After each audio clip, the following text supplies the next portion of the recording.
Now let us look at what is metafiction, which is very important for us to understand historiographic metafiction. Metafiction is a type of fiction about fiction itself.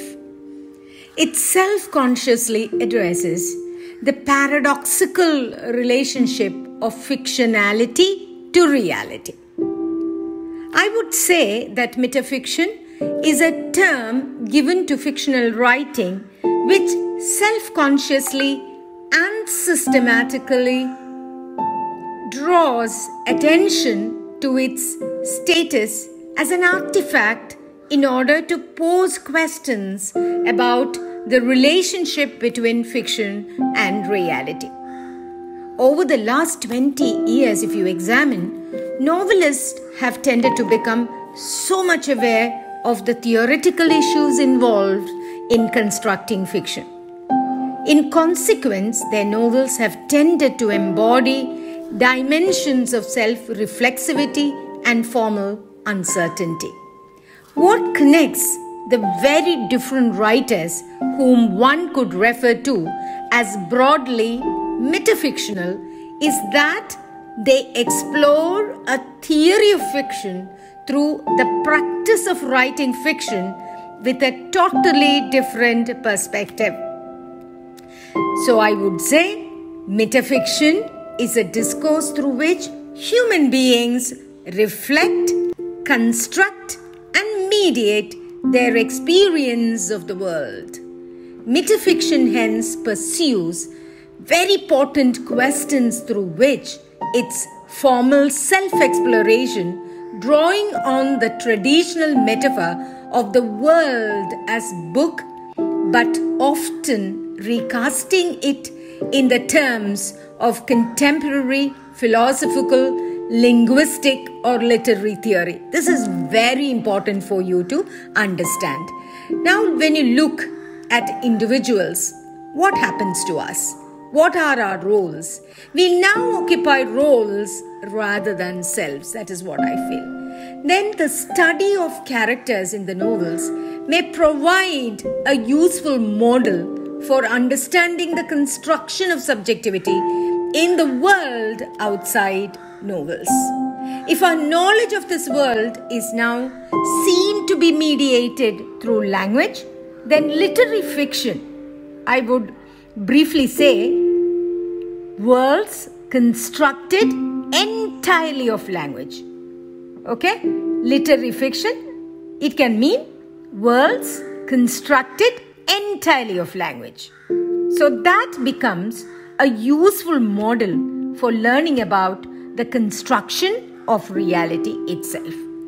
So the simple notion that language passively reflects a coherent, meaningful, and objective world is no longer tenable. And this is the main argument of historiographic metafiction. So language is an independent, self-contained system which generates its own meanings that we have understood. Its relationship to the phenomenal world is also highly complex, problematic, and regulated by convention. So what does its term meta means? Meta, therefore, terms, therefore, are required in order to explore the relationship between this arbitrary linguistic system and the world to which it apparently refers. So meta means, so you need to understand what does this term meta means. This meta means it explores, or the term meta explores the relationship which we feel is arbitrary, and what is arbitrary becomes then the question. This arbitrary linguistic system and the world to which it apparently refers.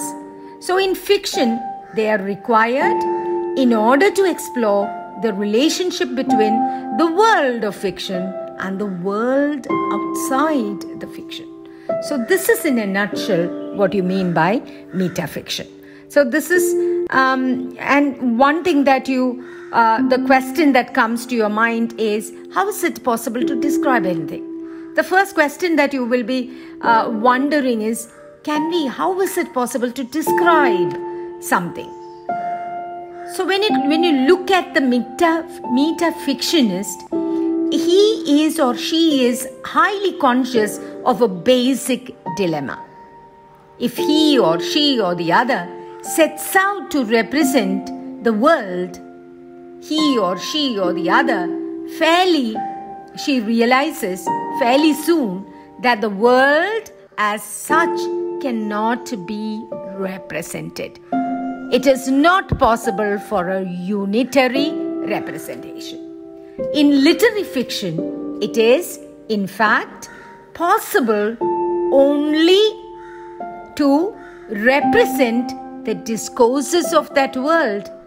Yet, if one attempts to analyze a set of linguistic relationship using those same relationship as instruments of analysis, language soon becomes a prison house from which the possibility of escape is remote.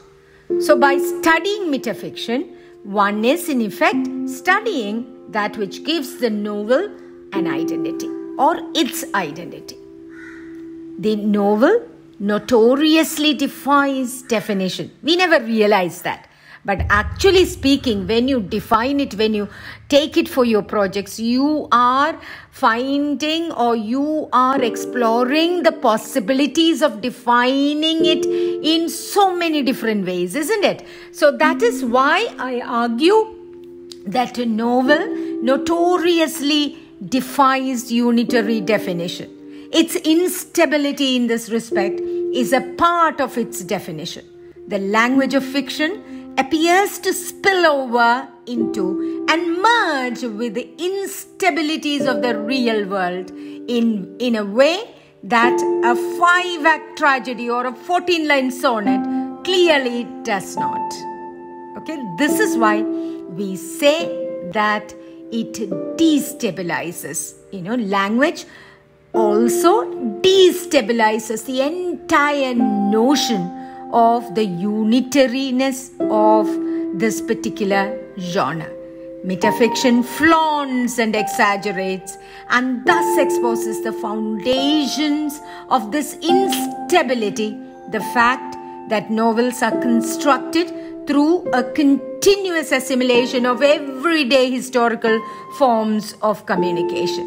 What we accept in life, we cannot accept in history. That is lies and fabrications. History cannot accept the fact that it is a lie. You think that history says nothing but the truth. So that is why I say what we accept in life, we cannot accept in history. That is lies and fabrication. So linking of fictitious to mendacious stories and histories is what historiographic metafiction is obsessed about, and this is the essence of historiographic metafiction. So exploring historiographic metafiction and the lying of history, Lying, lying of history. Let us look at Priya Ma'am's novel Sugandhi alias Andal Devanayagi and A Maggot. Fowles in Maggot uses the disruption of a narration as a technique to bring out the self-reflexivity. And you should understand that A Maggot is a detective novel. And according to Linda Hutcheon, in order to understand this model of self-reflexivity, one must step to identify 3 major characteristics of detective fiction.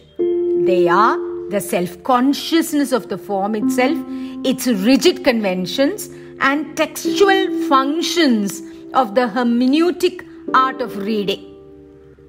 Okay? The reader's understanding of the story is developed through the question and answering sessions. Reader, therefore, actively takes part in producing a particular meaning. So the novel is structured in detective form. The detective who is engaged in the activity is Iskov, who investigates the missing young man and the death and his death. He goes through a painful task of deciphering the truth from the conflicting statements of his witnesses. Similarly, the reader is also primarily engaged in the painful act of separating what is fiction and what is truth. In the epilogue of the novel as well, as you read through the book, as you go through the pages of the book, you find that the writer playfully invades the novel to give an abundance of information about 18th century and illustrates our freedom to reconstruct not only the story but also history. And if you look, it's a very complex novel. I had a hard time in deciphering it for my research student. That is the reason why I took this novel, A Maggot, which was published in 1985. And you find it is stylistically similar to the narration that you witness in The French Lieutenant's Woman, which was published in 1969. When you compare both these novels, they are postmodern in essence, and they manipulate the authorial consciousness as a powerful tool to construct a simulated past, unlike the realist attempts to authenticate the historical moment captured in the novel. So, very interesting but very challenging novel. The word maggot, it was impossible to decipher the meaning that was comprehended or the meaning that the author wanted to communicate. It was so destabilizing. The word maggot, as Fowles describes in the prologue, means whim, quirk, or an obsession, a snatch of music, or an earthworm, in addition to its more contemporary meaning of the larvae, a stage of a fly. Okay, so his multivalence itself foregrounds the imprecise nature of a language, imprecise nature of any language, and in turn, the paradoxical relationship between language and reality. Now, you should understand, Fowles suggests that he wrote the novel out of an obsession with a theme. I quote, "The image of travelers, faceless, without apparent motives, went in my mind towards an event," unquote Fowles. And this I have taken from page 5 of the novel Maggot. Fowles here draws attention of his readers to understand how history and fiction is written, as in he has created a fantasy about perhaps a religious sect, the Shakers, that is completely different from the recorded history. Thus, the technique of writing history and fiction is laid before you, the reader. Okay, now let us look at very briefly Priya Ma'am's novel Sugandhi alias Andal Devanayaki. Now, when you look at the novel, very interesting reading is a daring mixture of mythological, metaphysical, and the historical set in contemporary fluid spaces of socio-political unrest and global capitalism. Sri Lanka spills over into Toronto, London, and India, and vice versa. This is another example of historiographic metafiction, as its author T.D. Ramakrishnan has problematized the recorded history of ALM movement in Sri Lanka. He universalizes the struggle for freedom by mixing it with the invented myth of Devanayaki, who valiantly fought against the atrocities of King Mahindra, using her brains as well as her body, using her intellect as well as her body. The author leaves a powerful message that Devanayaki will be reborn wherever and whenever a woman gets exploited. So it is this political intensity of the novel that is most striking, that is most capturing. As a tale of the Tamil Sinhalese strife unfolds its historical dimensions, the personal and the mythical enter the framework of the story to reveal the constructedness of all histories. This is an important point of historiographic metafiction. Each attempt to retell the past ends in a crisis, as you see, a friction between fiction, reality, and myth. Thus, the central narrator, who is in fact a scriptwriter, plays with the alternate modes of understanding the Tamil Elam's mythical past, the fraught ethnic history of Sri Lanka, and its turbulent political present. And T.D. Ramakrishnan's fictional narratives display the characteristics of one more feature, that is auto-modernity, as he uses the extensive possibilities of technology. The internet becomes a more to